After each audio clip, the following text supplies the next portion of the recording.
સુરેન્દ્રનગર જિલ્લાના ખેડૂતોનો કડદા પ્રથા સામે ખેડૂતોમાં રોષ જોવા મળ્યો છે। મૂડી મામલતદાર કચેરીએ 27 ઓક્ટોબરે ખેડૂતો આવેદનપત્ર આપશે। પોલીસ દમન અને મગફળી ખરીદી મુદ્દે રજૂઆત કરશે। તો આ રજૂઆતનો મુખ્ય મુદ્દો બોટાદ માર્કેટિંગ યાર્ડમાં પ્રચલિત કડદા પ્રથા બંધ કરવાનો છે। તો આ ઉપરાંત હળદળ ખાતે ખેડૂતોની માંગ છે કે ભાવનગર જેલમાં બંધ આશરે 85 ખેડૂતોને તાત્કાલિક ન્યાય આપી જેલ મુક્ત કરવામાં આવે। તમામ ખેડૂતો સામેની કલમો હળવી કરી તેમને જામીન પર મુક્ત કરવામાં આવે।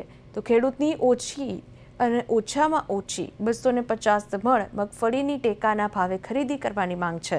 ખેડૂત સંગઠનોએ આવેદનપત્ર આપવા માટે ખેડૂતો માટે મોટી સંખ્યામાં ઉપસ્થિત રહી અને હાલ આવેદનપત્ર આપશે।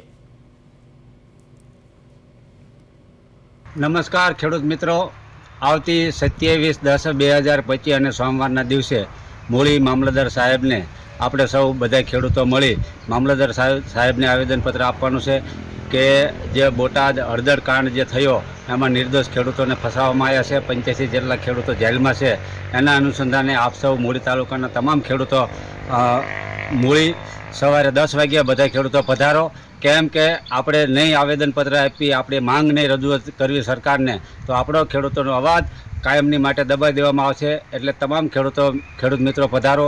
ખેડૂત ભાઈઓ, અત્યારે બોટાદ યાર્ડમાં જે અત્યારે દમન ગુજાર્યું સરકારે, ખોટા ખેડૂતને જેલમાં પૂર્યા છે, એના વિશેષણમાં આપણે 27 તારીખે અને સોમવારે મામલતદાર ઓફિસે મૂડી આયોજનપત્ર દેવાનું છે અને ખેડૂતની મગફળી 250 મણ ખરીદવી પડે, 70 મણ નહીં।